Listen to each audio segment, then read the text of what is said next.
Did we sleep together last night, Mark? Those 7 words hung in the air of Mark Wilson's small kitchen like a guillotine blade.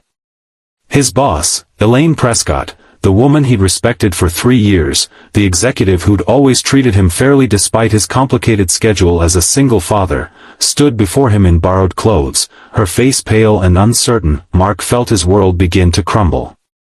How could one simple act of kindness lead to this moment that would change everything? If you're wondering how a decent man's life could be turned upside down by helping someone in need, please hit that like button and subscribe to hear more stories that explore the unexpected consequences of our everyday choices. 24 hours earlier, Mark had been focused on just making it through another Friday.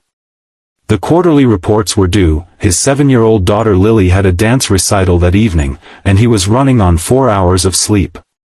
The life of a single dad working in corporate finance wasn't glamorous, but he'd found his rhythm in the 3 years since Sarah's death. The office was buzzing with anticipation for the company's annual achievement celebration. As a mid-level financial analyst, Mark had helped secure a major client that quarter, but celebrations weren't on his mind. He needed to finish his work, pick up Lily from her after-school program, get her to the recital, and somehow manage to be both mother and father for another day. "Wilson, you're coming tonight, right?" Trevor from marketing called across the cubicles. "Open bar at the loft. The whole executive team will be there." Mark shook his head. "Can't. Lily's dance recital." Trevor rolled his eyes. "Man, you need to live a little. Being a dad doesn't mean your life is over." But to Mark, being Lily's dad meant his old life was over, and that was okay. She was all that mattered now. His phone buzzed with a text from Mrs. Patel, their elderly neighbor who sometimes watched Lily. "Don't worry about rushing. Taking Lily for ice cream after school. We'll have her ready for recital by 6. For the first time that day, Mark breathed easier. Maybe he could stop by the celebration for just an hour.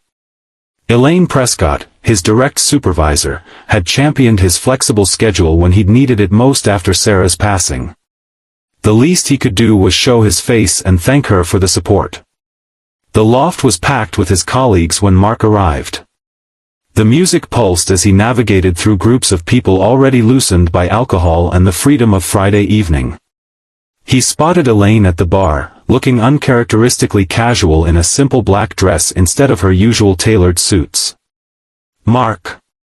You made it," she called, waving him over. At 42, Elaine was only a few years older than Mark, but her position as finance director put her 2 levels above him in the company hierarchy. She'd always maintained professional boundaries while being understanding of his situation. "Just for a bit," he explained. "Lily's recital is at 7. "The famous Lily," Elaine smiled. "I feel like I know her from all your stories." "How old is she now?"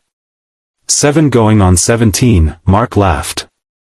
"She informed me this morning that my choice of breakfast cereal was tragically basic." Elaine's laugh was genuine. "Smart girl. Takes after her dad." She signaled the bartender. "One drink before you go?" To celebrate landing the Westridge account? One drink turned into conversation about the company's future, Elaine's vision for the department, and eventually, more personal matters. Mark rarely spoke about Sarah with colleagues, but something about the evening, perhaps the relief of completing a difficult quarter or the unusual chance to socialize, loosened his guard. "It'll be 3 years next month," he found himself saying. "Sometimes I still reach for her side of the bed in the morning." Elaine's eyes softened. "I can't imagine. You've done an amazing job with Lily, though. Sarah would be proud." Mark checked his watch and jumped up. "I need to go, it's 6:30. "Of course," Elaine said, standing too quickly and swaying slightly. Mark noticed then how many empty glasses sat before her. "Are you okay?" he asked. "Fine," she insisted, though her eyes couldn't quite focus. "Just celebrating a little too enthusiastically. The divorce was finalized yesterday." Mark hadn't known she was going through a divorce. Elaine was intensely private about her personal life. I should call you a cab, he said, reaching for his phone. No. Her response was too loud, drawing glances from nearby colleagues. She lowered her voice. I mean, I'm fine. I just need some air. But when she took a step, her ankle rolled, and Mark caught her elbow to steady he. Let me help you outside, he insisted. We'll get you a ride, outside. The cool evening air seemed to make Elaine worse rather than better. She leaned heavily against him, her professional demeanor completely dissolved. No cabs, she mumbled. Don't want anyone to see me like this. Especially not the team. Mark checked his watch again. 6:40, Lily would be looking for him in the audience soon. His heart raced with the impossible choice, leave his boss in a potentially dangerous situation or miss his daughter's performance. That he made a quick decision and called Mrs. Patel. I'm so sorry, he explained. Work emergency. Can you possibly take Lily to the recital? I'll meet you there if I can. Mrs. Patel, bless her heart, agreed immediately. Don't worry, Beta. I'll record everything if you're late. With that settled, Mark helped Elaine into his car. I'll take you home, he said. Where do you live? Elaine gave an address in Westlake, an upscale neighborhood about 20 minutes away. As Mark drove, she grew quieter, staring out the window. I'm sorry, she finally said. This is unprofessional. It's okay, Mark assured her. Everyone has rough days. 12 years, she said softly. 12 years, and he left me for his 26-year-old assistant. Such a cliché, right? She laughed bitterly. I devoted everything to my career because he said he supported my ambition.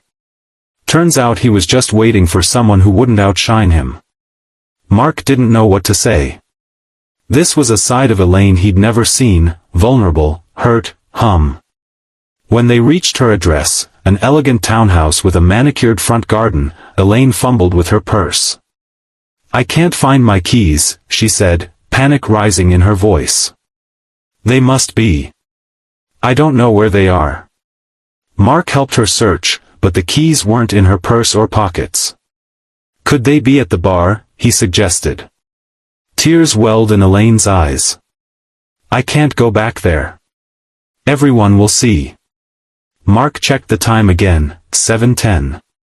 Lily's recital had already started. He made another difficult decision. Let me take you to my place, he offered.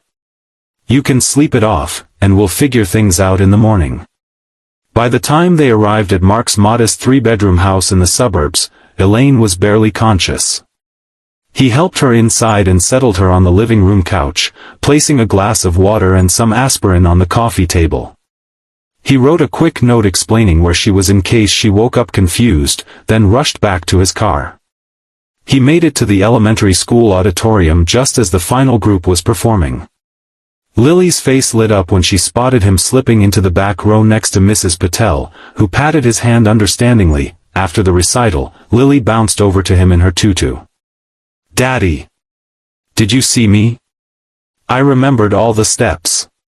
You were amazing, sweetheart, he said, hugging her tightly. I'm so proud of you. Where were you? She asked. You missed my solo. The disappointment in her voice cut through him. I'm sorry, Lily Pad. Someone at work needed help. But Mrs. Patel recorded it, and we'll watch it together tomorrow, okay? Lily nodded, but her earlier excitement had dimmed. Mark felt the familiar guilt that came with every parenting compromise. When they got home, Mark quietly checked on Elaine, who was sound asleep on the couch. He covered her with a blanket, then guided Lily upstairs for her bedtime routine, grateful that his boss hadn't woken up. How would he explain her presence to his daughter? After Lily was asleep, Mark prepared the guest room, then gently woke Elaine. Hey, he said softly. There's a more comfortable bed upstairs if you want. Elaine blinked at him in confusion before recognition dawned. Oh God, Mark. I'm so sorry. It's okay, he assured her. The guest room is ready. There's a new toothbrush in the bathroom and some of Sarah's old clothes that might fit you if you want to change. Elaine looked mortified but allowed him to help her upstairs. Thank you, she whispered before closing the guest room door. Mark finally collapsed into his own bed around midnight, exhausted from the emotional whiplash of the day. His last thought before falling asleep was that tomorrow would be awkward, but at least everyone was safe. Morning arrived with the sound of Lily's cartoons downstairs. Mark jolted awake, remembering their houseguest. He quickly dressed and headed to the kitchen, where he found Lily at the table with a bowl of cereal, completely absorbed in her show on the tablet. "Morning, sweetheart," he said, kissing the top of her head. "Sleep well?" She replied without looking up. Mark started the coffee maker, wondering if he should check on Elaine or let her sleep. The decision was made for him when he heard footsteps on the stairs. Elaine appeared in the kitchen doorway wearing Sarah's old Yale t-shirt and sweatpants, her face scrubbed clean of makeup and her hair pulled back. She looked younger, softer, and incredibly uncomfortable. "Good morning," Mark said, trying to sound casual. "Coffee?" "Please," she replied, her voice hoarse. Her eyes darted to Lily, who had finally noticed the stranger in their kitchen. "Lily, this is Ms. Prescott. She works with me," Mark explained. "She wasn't feeling well last night, so he stayed in our guest room." Lily studied Elaine with the frank curiosity of a child. "Are you feeling better now?" Elaine managed a smile. "Yes, thank you." "You must be Lily. Your dad talks about you all the time." "He does?" Lily seemed pleased by this information. "Absolutely. He says you're the smartest kid in your class." Lily beamed, then returned to her cartoon, interest in the adult visitor already waning. Mark handed Elaine a mug of coffee. "There's aspirin on the counter if you need it." "Already found it, thanks." She took a sip of coffee, then lowered her voice. "Can we talk privately for a minute?" Mark nodded. "Lily, we'll be right back." "Stay here, okay?" "Whatever," Lily replied, engrossed in her show. Mark led Elaine to the small home office off the living room and closed the door. "Mark, I am so sorry about last night," Elaine began immediately. "That was completely unprofessional and inappropriate. I put you in a terrible position." "It's okay," he assured her. "Everyone has rough moments." Elaine looked around the office, taking in the family photos on the desk and the children's artwork pinned to the bulletin board. Her eyes lingered on a picture of Mark with Sarah, both of them laughing on a beach somewhere. "She was beautiful," Elaine said softly. "Yes, she was," Mark agreed, the familiar ache in his chest whenever he thought of Sarah. Elaine turned to him, her expression serious. "Did we sleep together last night, Mark?" The question hit him like a physical blow. "What? No. Absolutely not." Elaine's shoulders sagged with relief. "I'm sorry. I don't remember much after the bar. I woke up in different clothes, in a strange bed, and I panicked." "Nothing happened," Mark said firmly. "You were drunk. I helped you to the guest room. That's all." "Thank God," she whispered. Then, more strongly, "I would never want to complicate our working relationship like that. You're one of my best analysts, and I respect you too much to cross that line." Mark nodded, but something in her words stung in a way he hadn't expected. Of course nothing had happened, he wouldn't take advantage of someone in that state. But the relief in her voice suggested that the very idea of being with him was something to be feared. "I should call a cab," Elaine said, breaking the awkward silence. "And we should probably not mention this at work." "Of course," Mark agreed. "But there's no rush.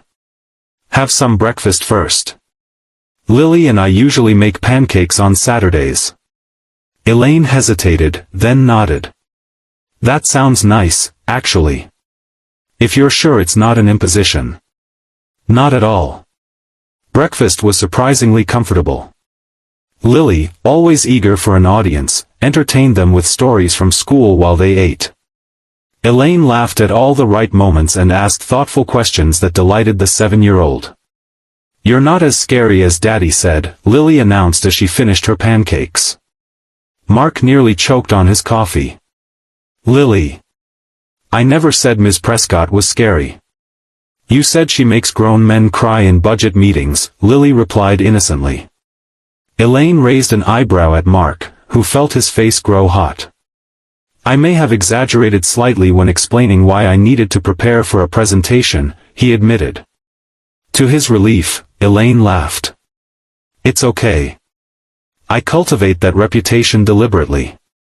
Makes my job easier." After breakfast, Mark found Elaine's missing keys in the side pocket of her purse. She changed back into her dress from the night before, folding Sarah's borrowed clothes neatly. "Thank you," she said at the door. "For everything. Not many people would have been so kind." "Anyone would have done the same," Mark replied. "No," Elaine said firmly. "They wouldn't have. Trust me." She hesitated, then added, "I'm sorry you missed part of Lily's recital because of me." "It's okay. Mrs. Patel recorded it." "Still." Elaine looked at him intently. "You're a good man, Mark Wilson. Sarah was lucky to have you." Before he could respond, she turned and walked to her waiting rideshare car. Monday morning arrived with a knot of anxiety in Mark's stomach. How would things be with Elaine at the office? Would there be awkwardness? Would others somehow sense that something had changed? He needn't have worried. When he passed Elaine in the hallway, she gave him the same professional nod she always did. In the department meeting, she was her usual efficient self, with no indication that anything unusual had occurred between them. It was exactly what should happen, Mark told himself. They were adults who had handled an uncomfortable situation maturely.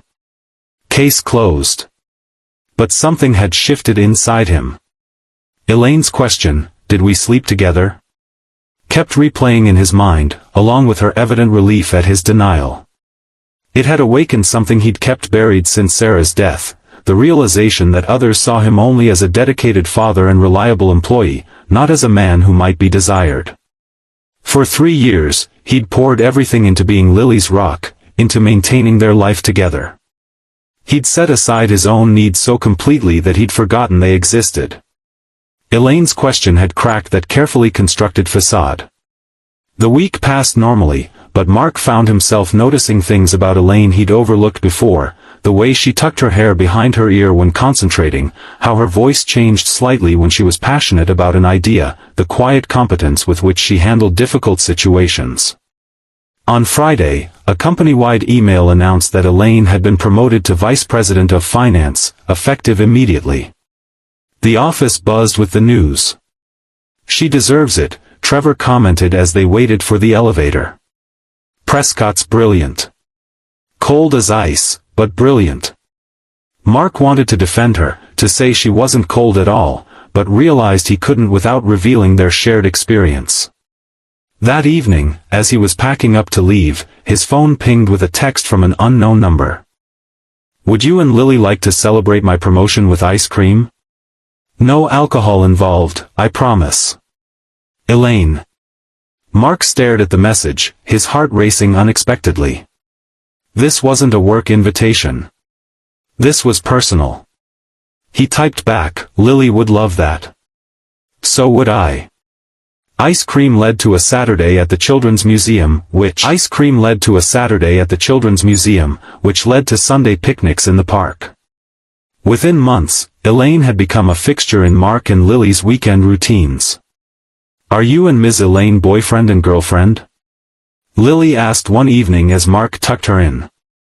"We're friends," Mark answered carefully. "She makes you smile like in the pictures with Mommy," Lily observed with a child's unfiltered honesty. Mark couldn't deny it. Something was blooming between them, something unexpected and fragile. 6 months after that fateful night, Elaine invited Mark to dinner alone. At a quiet restaurant overlooking the city, she reached for his hand across the table. That morning, when I asked if we'd slept together, I was terrified of the answer, she admitted. Not because I didn't want it to be true, but because I was afraid I'd ruined something before it could begin. And now? Mark asked. Now I'm grateful every day for your kindness that night. It showed me the kind of man you are. She squeezed his hand. I've fallen in love with you, Mark Wilson. With you and Lily both. Mark felt tears prick his eyes. Sarah will always be part of me, he said. But I've learned my heart has room for more love. 1 year later, they married in a simple ceremony with Lily as flower girl. As they exchanged vows, Mark marveled at how one difficult night, one question that had initially shattered his perception of himself, had ultimately rebuilt his life into something beautiful and unexpected. Sometimes the moments that seem to break us are actually setting us free.